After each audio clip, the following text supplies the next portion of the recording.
तो वाल्मीकि रामायण और रामचरितमानस जो कि तुलसीदास जी ने लिखी है, दोनों के अंदर शुरुआत होती है भगवान राम का जो रूप है, उनके जो गुण हैं, उसके बारे में चर्चा के द्वारा।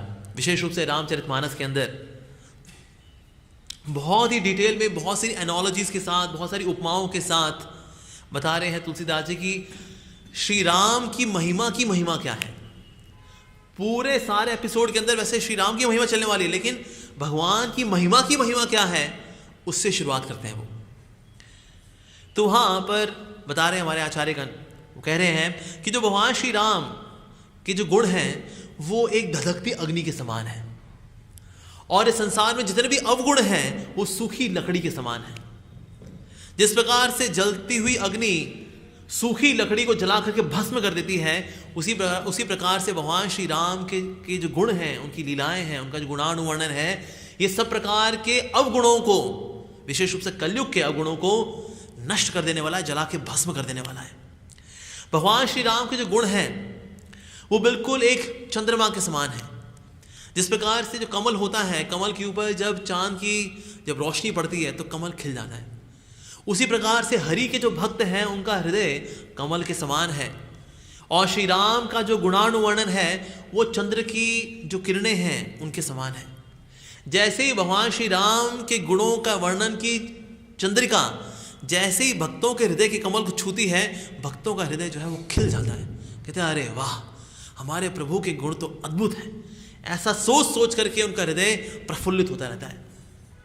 और अयोध्या में तो कई ऐसे भक्त हैं जो कि सरयू नदी में वास्तव में वहाँ डिप लेते हैं, और वहाँ पर डिप लेकर के अपने आप को हाफ सबमर्ज करते हैं, और वहाँ पर रह करके श्री राम के रूप का चिंतन करते हैं कि ये सरयू नदी जो है, सरयू नदी, ये वास्तव में श्री राम के गुणों से बनी हुई है, और उनके गुणों में हम स्थापित होकर के श्री राम के रूप का चिंतन करें, उनके नाम का चिंतन करें। तो कई ऐसे राम भक्त हैं जो कि इस प्रकार का अनुभव करते हैं, इस प्रकार का अभ्यास करते हैं श्री राम की भक्ति को अनुभव करने के लिए। साथ ही बताया गया है कि जिस प्रकार से चकोर वो किसी और तरह का पानी नहीं पीता, वो सिर्फ और सिर्फ बादलों से गिरने वाला जो पानी होता है सिर्फ उसी को पीता है। नहीं तो कई सारे और जलाशय भी होते हैं, लेकिन चकोर और कहीं नहीं जाता पानी पीने के लिए। चकोर अगर पानी पीता है तो सिर्फ और सिर्फ बादलों से गिरने वाले उस पानी से। उसी तरह से भगवान के जो भक्त हैं वो किसी और जगह अपने मन को नहीं रमाते, अपने कानों को और कहीं नहीं लगाते, सिर्फ एक ही जगह लगाते हैं। सिर्फ एक ही प्यास है भगवान के भक्तों को, और वो प्यास है कि हम भगवान के गुणानुवर्णन को सुन लें। जैसे हमारे एक आचार्य हैं श्रील भक्ति सिद्धांत सरस्वती ठाकुर प्रभुपाद, वो कहा करते थे that one should hear with service inclined years. सुनना चाहिए तो सेवोन्मुख कानों के द्वारा सुनना चाहिए। जैसे कि हिरण होता है ना, तो हिरण जब सुनता है तो वो क्या करता है कि जिस तरह बांसुरी की आवाज़ आ रही तो अपने कानों को एडजस्ट करता है वो, ताकि बांसुरी की आवाज़ को ज़्यादा से ज़्यादा ग्रैब कर सके, उसकी मधुरता को एब्जॉर्ब कर सके। उसी प्रकार से जो भगवान हरि के भक्त हैं वो सेवोन्मुख होकर के भगवान के बारे में सुनते हैं। तो जैसे चकोर होता है वो और कोई पानी नहीं पीता, सिर्फ बारिश का पानी पीता, उस तरह से भगवान श्री राम के जो भक्त हैं सिर्फ और सिर्फ प्रभु के गुणगान को ही सुनते हैं, और इधर उधर की बातों में ना उबासी आ जाती है उनको।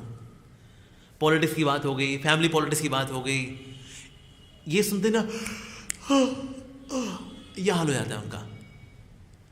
लेकिन जो भगवान हरि के भक्त हैं, जैसे ही हरि का गुणगान है, अरे हमारे आचार्य कहते हैं कि अगर कभी भगवान का शुद्ध भक्त हरि की कथाएं बोल रहा हो तो श्रृंगार की चिंता नहीं करनी चाहिए कि लिपस्टिक पूरी लगी नहीं लगी, काजल या मस्कारा पूरा लगा कि नहीं लगा।